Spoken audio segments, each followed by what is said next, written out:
भक्तिमय भजन सुनने के लिए सब्सक्राइब करें हमारा YouTube चैनल भक्ति भजन सागर। नई वीडियोस देखने के लिए बेल आइकन पर क्लिक करें। श्री नव दुर्गा कथा। आइए शैलपुत्री माता की कथा प्रारंभ करते हैं। नव दुर्गाओं में प्रथम शैलपुत्री दुर्गा का महत्व और शक्तियां अनंत हैं। नवरात्र पूजन में प्रथम दिन इन्हीं की पूजा और उपासना की जाती है। आइए श्री शैलपुत्री माता की कथा प्रारंभ करते हैं। वंदे वांछित लाभाय चंद्रार्ध कृत शेखराम वृषारूढ़ाम शूलधराम शैलपुत्रीम यशस्वनीम। माँ दुर्गा अपने पहले स्वरूप में शैलपुत्री के नाम से जानी जाती हैं। पर्वतराज हिमालय के वहां पुत्री के रूप में उत्पन्न होने के कारण इनका यह शैलपुत्री नाम पड़ा था। वृषभ स्थिता इन माताजी के दाहिने हाथ में त्रिशूल और बाएं हाथ में कमल पुष्प सुशोभित है। यही नव दुर्गाओं में प्रथम दुर्गा है। अपने पूर्व जन्म में ये प्रजापति दक्ष की कन्या के रूप में उत्पन्न हुई थी। तब इनका नाम श्री सती था। इनका विवाह भगवान शंकर जी से हुआ था। एक बार प्रजापति दक्ष ने एक बहुत बड़ा यज्ञ किया। इसमें उन्होंने सारे देवताओं को अपना अपना यज्ञ भाग प्राप्त करने के लिए निमंत्रित किया, किंतु भगवान शंकर जी को उन्होंने इस यज्ञ में निमंत्रित नहीं किया। माता सती ने जब सुना कि हमारे पिता एक अत्यंत विशाल यज्ञ का अनुष्ठान कर रहे हैं, तब वहां जाने के लिए उनका मन विकल हो उठा। अपनी यह इच्छा उन्होंने भगवान शंकर जी को बताई।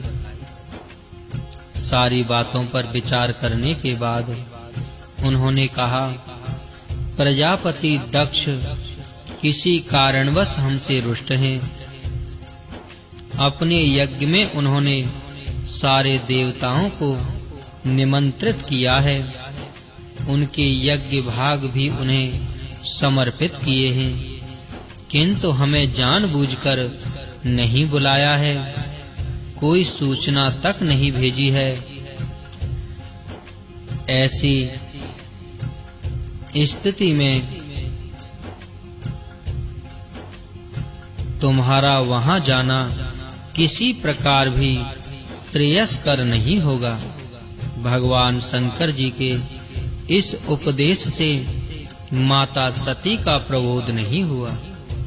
पिता का यज्ञ देखने वहां जाकर माता और बहनों से मिलने की उनकी व्यग्रता किसी प्रकार भी कम ना हो सकी। उनका प्रबल आग्रह देखकर भगवान शंकर जी ने उन्हें वहां जाने की अनुमति दे दी।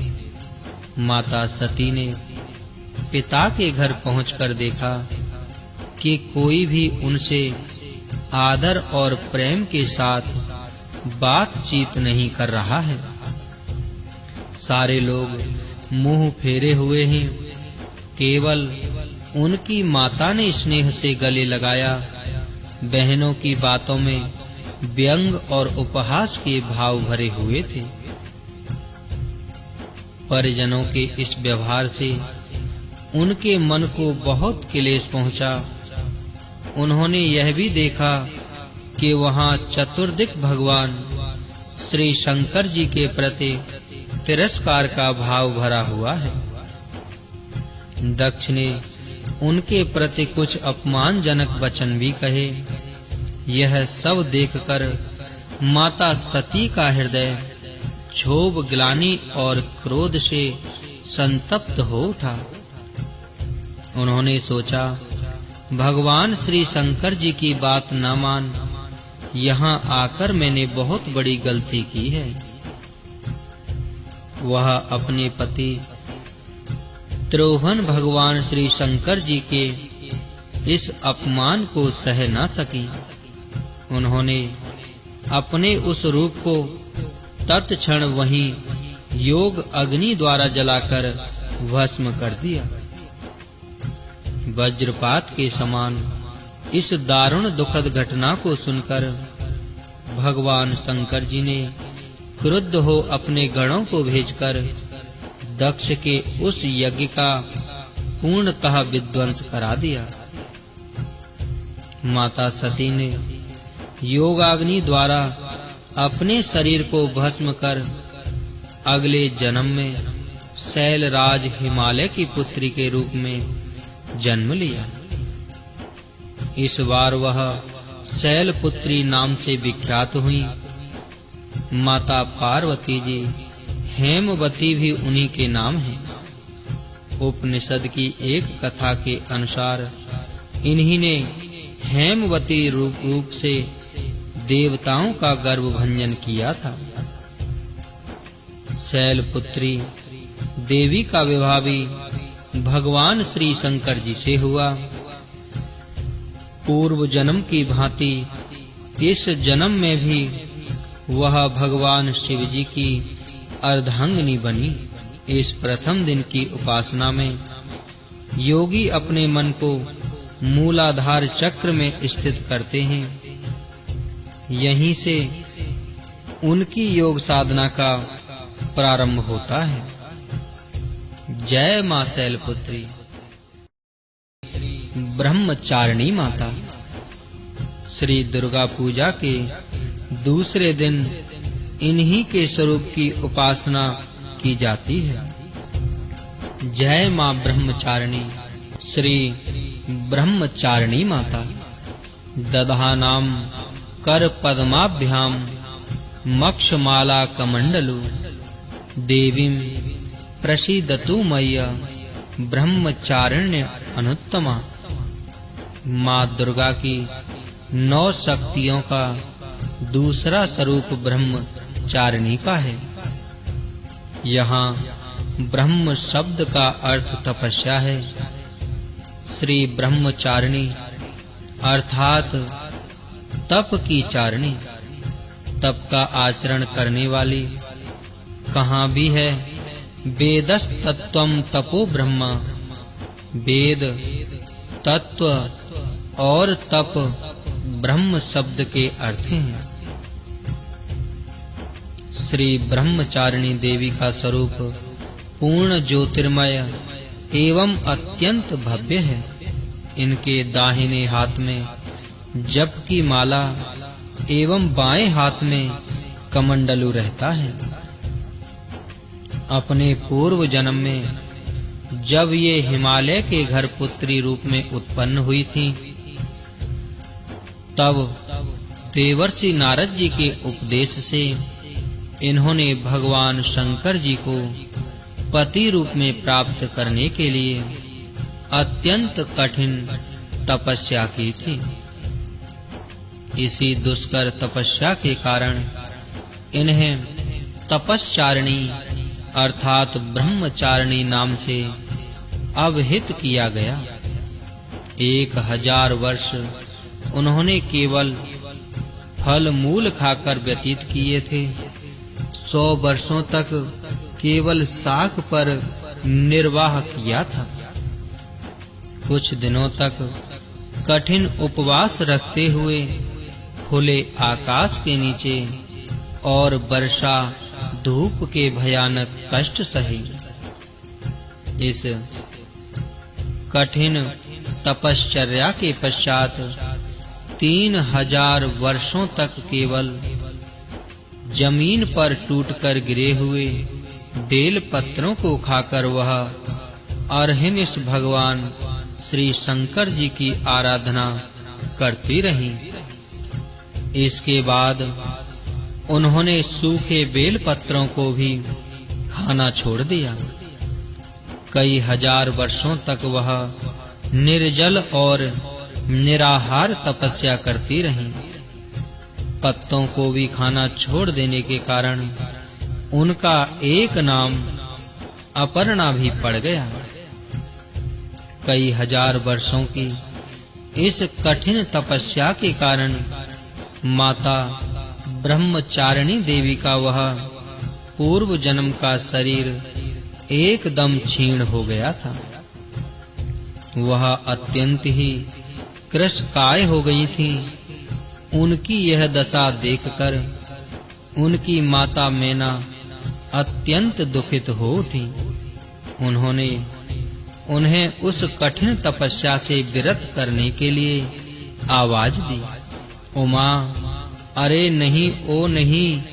तब से देवी ब्रह्मचारिणी का पूर्व जन्म का एक नाम उमा भी पड़ गया था। उनकी इस तपस्या से तीनों लोकों में हाहाकार मच गया।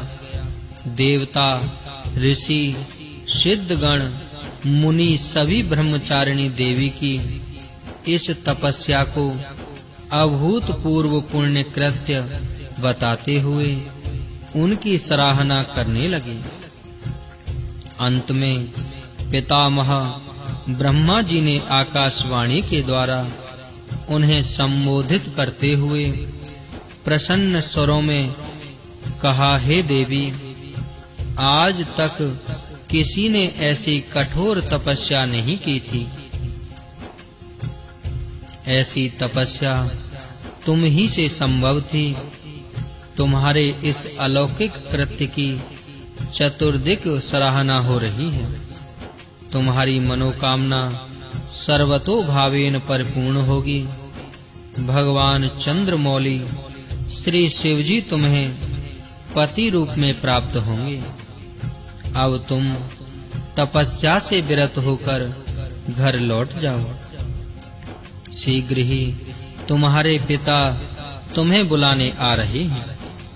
माँ दुर्गा जी का यह दूसरा स्वरूप भक्तों और सिद्धों को अनंत फल देने वाला है। इनकी उपासना से मनुष्य में तप, त्याग, वैराग्य, सदाचार, संयम की वृद्धि होती है। जीवन के कठिन संघर्षों में भी उसका मन कर्तव्य पथ से विचलित नहीं होता। माँ ब्रह्मचारिणी देवी की कृपा से उसे सर्वत्र सिद्धि और विजय की प्राप्ति होती है। जय माँ ब्रह्मचारिणी। जी की तीसरी शक्ति का नाम चंद्रघंटा है। नवरात्रि उपासना में तीसरे दिन इन्हीं के विग्रह का पूजन, आराधन किया जाता है। इनका यह स्वरूप परम शांतिदायक और कल्याणकारी है। इनके मस्तक में घंटे के आकार का अर्धचंद्र है और इसी कारण से इन्हें श्री चंद्र घंटा देवी कहा जाता है। इनके शरीर का रंग स्वर्ण के समान चमकीला है। इनके 10 हाथ हैं। इनके 10 हाथों में खड्ग आदि चमकीला है। शस्त्र तथा बाण आदि अस्त्र विभूषित हैं। इनका वाहन सिंह है। इनकी मुद्रा युद्ध के लिए उद्यत रहने की होती है। इनके घंटे की सी भयानक चंड ध्वनि से अत्याचारी दानव, दैत्य, राक्षस सदैव प्रकंपित रहते हैं। नवरात्र की श्री दुर्गा उपासना में तीसरे दिन की पूजा का अत्यधिक महत्व है। इसी दिन साधक का मन मणिपुर चक्र में प्रविष्ट होता है। माँ चंद्रघंटा की कृपा से उसे अलौकिक वस्तुओं के दर्शन होते हैं। दिव्य सुगंधियों का अनुभव होता है तथा विविध प्रकार की दिव्य ध्वनियां सुनाई देती हैं। ये क्षण साधक के लिए अत्यंत सावधान रहने के होते हैं। मां चंद्र घंटा की कृपा से साधक के समस्त पाप और बाधाएं विनष्ट हो जाती हैं। इनकी आराधना सद्यः फलदायी है।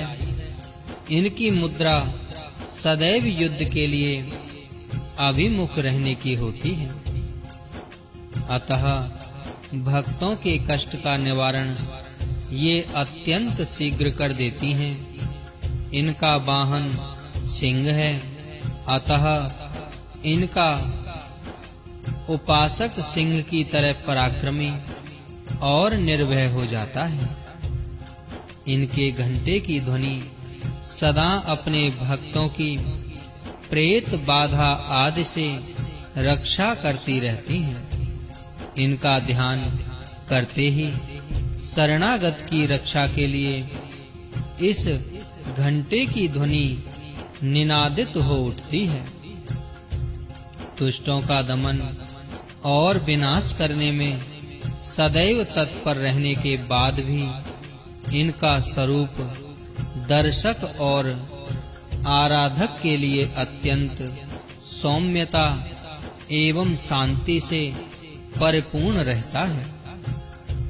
इनकी आराधना से प्राप्त होने वाला एक बहुत बड़ा सद्गुण यह भी है कि साधक में वीरता, निर्भयता के साथ ही सौम्यता एवं विनम्रता का भी विकास होता है। उसके मुख, नेत्र तथा संपूर्ण काया में कांति गुण की वृद्धि होती है। स्वर में दिव्य अलौकिक माधुर्य का समावेश हो जाता है। मां चंद्र घंटा के भक्त और उपासक जहां भी जाते हैं, लोग उन्हें देखकर शांति और सुख का अनुभव करते हैं। ऐसे साधक के शरीर से दिव्य प्रकाश युक्त परमाणुओं का अदृश्य विकिरण होता रहता है। यह दिव्य क्रिया साधारण चक्षुओं से दिखलाई नहीं देती, किंतु साधक और उसके संपर्क में आने वाले लोग इस बात का अनुभव भली भांति करते रहते हैं। हमें चाहिए कि अपने मन, वचन, कर्म एवं काया को विहित विधि विधान के अनुसार पूर्णतः परिशुद्ध एवं पवित्र करके मां चंद्र घंटा के शरणागत होकर उनकी उपासना आराधना में तत्पर हों। उनकी उपासना से हम समस्त सांसारिक कष्टों से विमुक्त होकर सहज ही परम पद के अधिकारी बन सकते हैं। हमें निरंतर उनके पवित्र विग्रह को ध्यान में रखते हुए साधना की ओर अग्रसर होने का प्रयत्न करना चाहिए। इनका ध्यान हमारे इहलोक और परलोक दोनों के लिए परम कल्याणकारी और सद्गति को देने वाला है। जय मां चंद्र घंटा देवी। कूष्मांडा देवी। आइए भक्तगणों, श्री कूष्मांडा देवी की कथा शुरू करें। मां दुर्गा जी के चौथे स्वरूप का नाम कूष्मांडा है। अपनी मंद हल्की हंसी द्वारा अंड अर्थात ब्रह्मांड को उत्पन्न करने के कारण इन्हें कूष्मांडा देवी के नाम से अभिहित किया गया है। जब सृष्टि का अस्तित्व नहीं था सज्जनों, चारों ओर अंधकार ही अंधकार व्याप्त था, तब इन्हीं देवी ने अपने ईषद हास्य से ब्रह्मांड की रचना की थी। अतः यही सृष्टि की आदि स्वरूपा ब्रह्मांड की आदि शक्ति है। इनके पूर्व ब्रह्मांड का अस्तित्व था ही नहीं। इनका निवास सूर्य मंडल के भीतर के लोक में है। सूर्य लोक में निवास कर सकने की क्षमता और शक्ति केवल इन्हीं में है। इनके शरीर की कांति और प्रभा भी सूर्य के समान ही दैदीप्यमान और भास्वर है। इनके तेज की तुलना इन्हीं से की जा सकती है। अन्य कोई भी देवी एवं देवता इनके तेज और प्रभाव की क्षमता नहीं कर सकते। इन्हीं के तेज और प्रकाश से दसों दिशाएं प्रकाशित हो रही हैं। ब्रह्मांड की सभी वस्तुओं और प्राणियों में अवस्थित तेज इन्हीं की छाया है। इनकी 8 भुजाएं हैं, अतः ये अष्टभुजा देवी के नाम से विख्यात हैं। इनके 7 हाथों में क्रमशः कमंडलु, धनुष, बाण, कमल पुष्प, अमृतपूर्ण, कलश, चक्र तथा गदा है। 8वें हाथ में सभी सिद्धियों और निधियों को देने वाली जपमाला है। इनका वाहन सिंह है। संस्कृत भाषा में कूष्मांड कुम्हेड़े को कहते हैं। बलियों में कुम्हेड़े की बलि इन्हें सर्वाधिक प्रिय है। इस कारण से भी ये कूष्मांडा कही जाती है। नवरात्र पूजन के चौथे दिन माता कूष्मांडा देवी के स्वरूप की ही उपासना की जाती है और इस दिन साधक का मन अनाहत चक्र में अवस्थित होता है। अतः इस दिन उसे अत्यंत पवित्र और अचंचल मन से कूष्मांडा देवी के स्वरूप को ध्यान में रखकर पूजा उपासना के कार्य में लगना चाहिए। माँ कूष्मांडा की उपासना से भक्तों के समस्त रोग शोक विनष्ट हो जाते हैं। इनकी भक्ति से आयु, यश, बल और आरोग्य की वृद्धि होती है। माँ कूष्मांडा अत्यल्प सेवा और भक्ति से भी प्रसन्न होने वाली है। यदि मनुष्य सच्चे हृदय से इनका शरणागत बन जाए तो फिर उसे अत्यंत सुगमता से परम पद की प्राप्ति हो सकती है। हमें चाहिए कि हम शास्त्रों पुराणों में वर्णित विधि विधान के अनुसार माँ श्री दुर्गा की उपासना और भक्ति के मार्ग पर अरहनिश अग्रसर हों। माँ के भक्ति मार्ग पर कुछ ही कदम आगे बढ़ने पर भक्त साधक को उनकी कृपा का सूक्ष्म अनुभव होने लगता है। यह दुख स्वरूप संसार उसके लिए अत्यंत सुखद और सुगम बन जाता है। माँ की उपासना मनुष्य को सहज भाव से भव सागर से पार उतारने के लिए सर्वाधिक सुगम और श्रेयस्कर मार्ग है। माँ कूष्मांडा की उपासना मनुष्य को आधियों व्याधियों से सर्वथा विमुक्त करके उसे सुख, समृद्धि और उन्नति की ओर ले जाने वाली है। अतः अपनी लौकिक पारलौकिक उन्नति चाहने वालों को इनकी उपासना में सदैव तत्पर रहना चाहिए। जय माता कूष्मांडा देवी की। स्कंद माता। आइए सज्जनों, श्री स्कंद माता की कथा शुरू करें।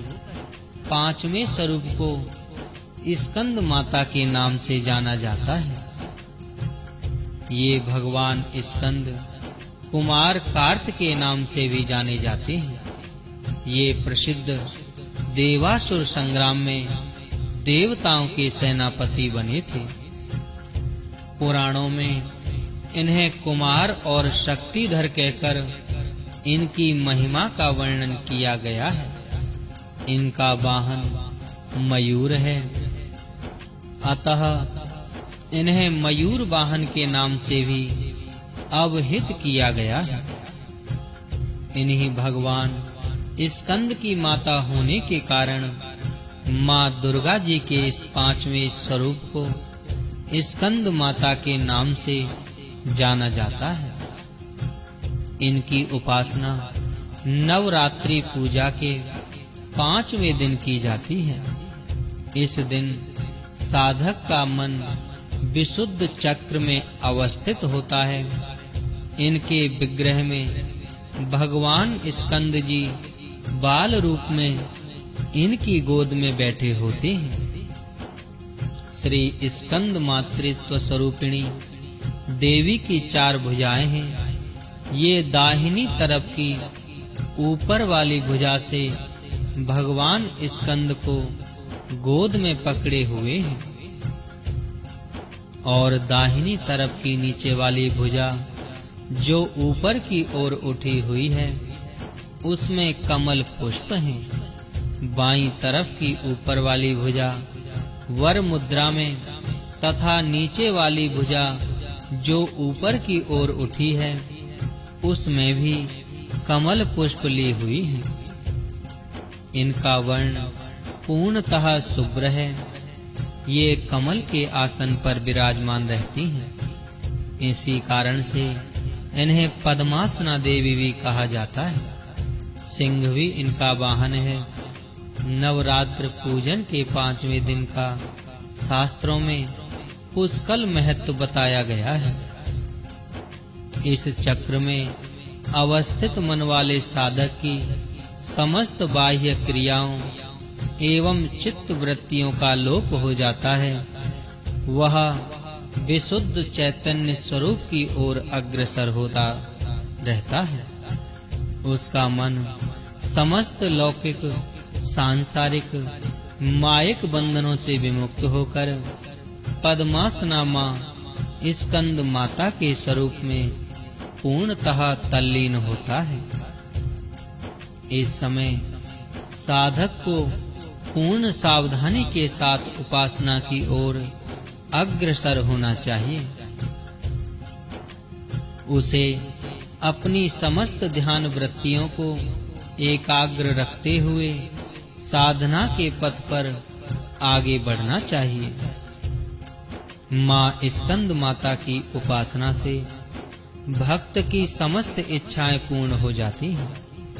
इस मृत्यु लोक में उसे परम शांति और सुख का अनुभव होने लगता है।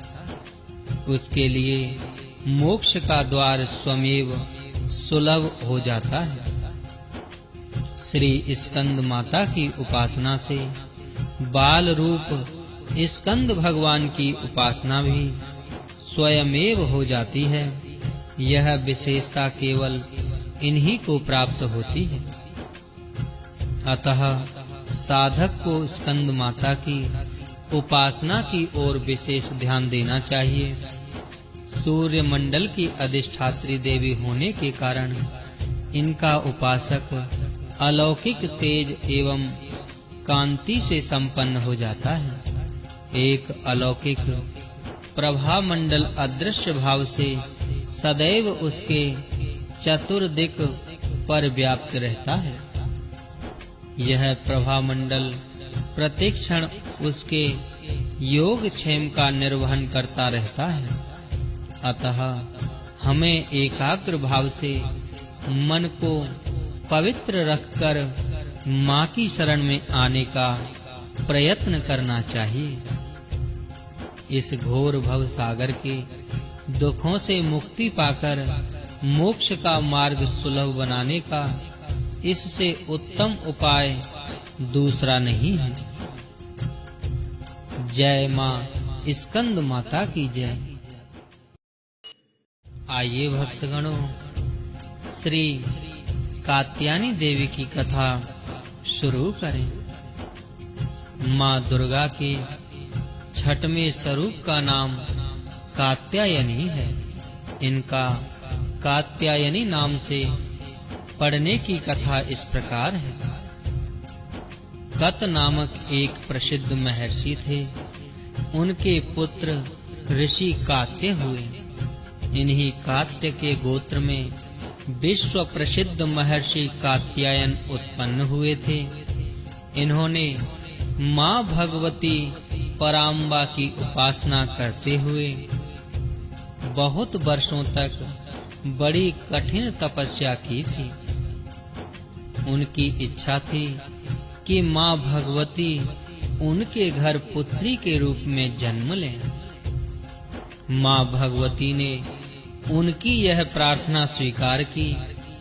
कुछ काल पश्चात जब दानव महिषासुर का अत्याचार पृथ्वी पर बहुत बढ़ गया, तब भगवान परमपिता ब्रह्मा जी, प्रभु श्री विष्णु और भगवान श्री महेश तीनों ने अपने अपने तेज का अंश देकर महिषासुर के विनाश के लिए एक देवी को उत्पन्न किया।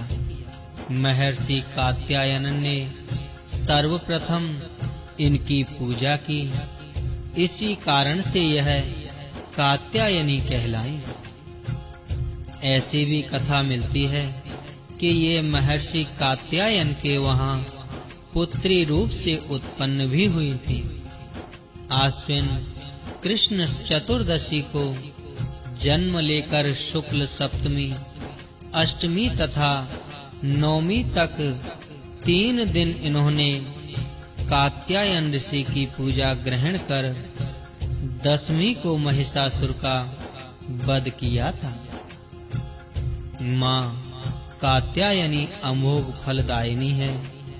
भगवान कृष्ण को पति रूप में पाने के लिए ब्रज की गोपियों ने इन्हीं की पूजा कालिंदी यमुना के तट पर की थी। ये ब्रजमंडल की अधिष्ठात्री देवी के रूप में प्रतिष्ठित हैं। इनका स्वरूप अत्यंत ही भव्य और दिव्य है। इनका वर्ण स्वर्ण के समान चमकीला और भास्वर है। इनकी 4 भुजाएं हैं। माता जी का दाहिनी तरफ का ऊपर वाला हाथ अभय मुद्रा में है तथा नीचे वाला वर मुद्रा में है। बाईं तरफ के ऊपर वाले हाथ में तलवार और नीचे वाले हाथ में कमल पुष्प सुशोभित है। इनका वाहन सिंह है। श्री दुर्गा पूजा के 6वें दिन इनके स्वरूप की उपासना की जाती है। उस दिन साधक का मन आज्ञा चक्र में स्थित होता है। योग साधना में इस आज्ञा चक्र का अत्यंत महत्वपूर्ण स्थान है। इस चक्र में स्थित मन वाला साधक मां कात्यायनी के चरणों में अपना सर्वस्व निवेदित कर देता है। परिपूर्ण आत्मदान करने वाले ऐसे भक्त को सहज भाव से मां कात्यायनी के दर्शन प्राप्त हो जाते हैं। मां कात्यायनी की भक्ति और उपासना द्वारा मनुष्य को बड़ी सरलता से अर्थ, धर्म, काम, मोक्ष चारों फलों की प्राप्ति हो जाती है। वह इस लोक में स्थित रहकर भी अलौकिक तेज और प्रभाव से युक्त हो जाता है। उसके रोग, शोक, संताप, भय आदि सर्वथा विनष्ट हो जाते हैं।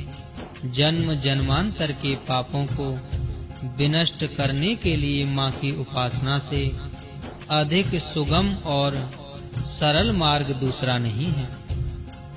इनका उपासक निरंतर इनके सानिध्य में रहकर परम पद का अधिकारी बन जाता है। अतः हमें सर्वतो भावेन माँ के शरणागत होकर उनकी पूजा उपासना के लिए तत्पर होना चाहिए। जय माँ कात्यायनी। श्री कालरात्रि देवी। आइए सज्जनों, श्री माँ कालरात्रि की कथा शुरू करें। माँ दुर्गा जी की 7वीं शक्ति कालरात्रि के नाम से जानी जाती है। इनके शरीर का रंग घने अंधकार की तरह एकदम काला है। सिर के बाल बिखरे हुए हैं। गले में विद्युत की तरह चमकने वाली माला है। इनके 3 नेत्र हैं। ये तीनों नेत्र ब्रह्मांड के सदृश गोल हैं। इनसे विद्युत के समान चमकीली किरणें निस्सृत होती रहती हैं। इनका वाहन गर्दभ गधा है। ऊपर उठे हुए दाहिने हाथ की वर मुद्रा से सभी को वर प्रदान करती है। दाहिनी तरफ का नीचे वाला हाथ अभय मुद्रा में है। बाईं तरफ के ऊपर वाले हाथ में लोहे का कांटा तथा नीचे वाले हाथ में खड्ग कटार है। माँ कालरात्रि का स्वरूप देखने में अत्यंत भयानक है, लेकिन ये सदैव शुभ फल ही देने वाली है। इसी कारण इनका एक नाम शुभंकरी भी है। अतः इनसे भक्तों को किसी प्रकार भी भयभीत अथवा आतंकित होने की आवश्यकता नहीं है। श्री दुर्गा पूजा के 7वें दिन माँ कालरात्रि की उपासना का विधान है। इस दिन साधक का मन सहस्रार चक्र में स्थित रहता है। उसके लिए ब्रह्मांड की समस्त सिद्धियों का द्वार खुलने लगता है। इस चक्र में स्थित साधक का मन पूर्णतः माँ कालरात्रि के स्वरूप में अवस्थित रहता है। उनके साक्षात्कार से मिलने वाले पुण्य का वह भागी हो जाता है। उसके समस्त पापों विघ्नों का नाश हो जाता है। उसे अक्षय पुण्य लोकों की प्राप्ति होती है। माँ कालरात्रि दुष्टों का विनाश करने वाली है।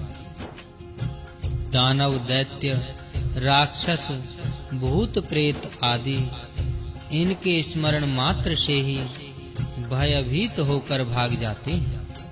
ये ग्रह बाधाओं को भी दूर करने वाली है।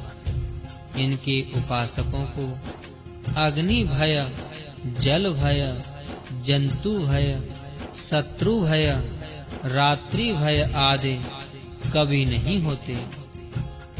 इनकी कृपा से वह सर्वथा भय मुक्त हो जाता है।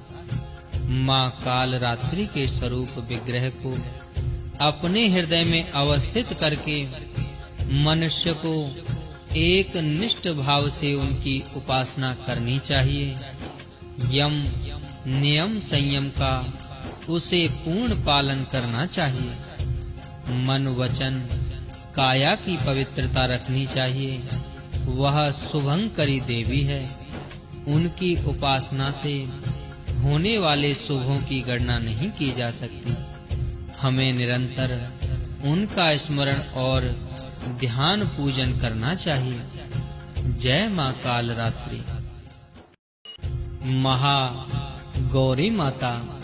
आइए सज्जनों, श्री महागौरी माता की कथा शुरू करें।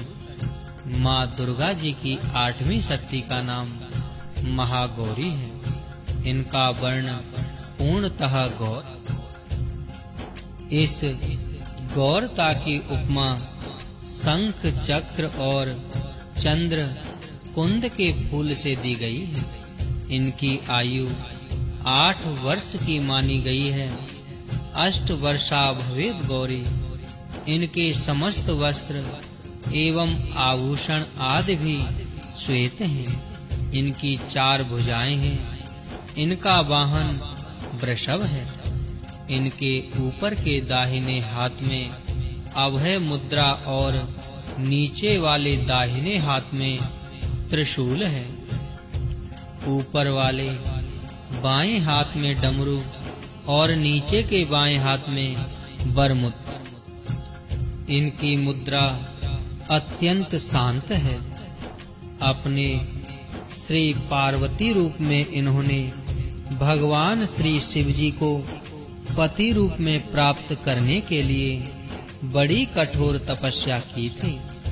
इनकी प्रतिज्ञा थी कि ब्रियेहम वरदुम शंभुम नान्यम देवम महेश्वरात्। नारद 5 रात्र गोस्वामी श्री तुलसीदास जी के अनुसार भी इन्होंने भगवान श्री शिव जी के वरण के लिए कठोर संकल्प किया था। जन्म कोट लग रगर हमारी, बरौं शंभु नता रहूं कुंवारी।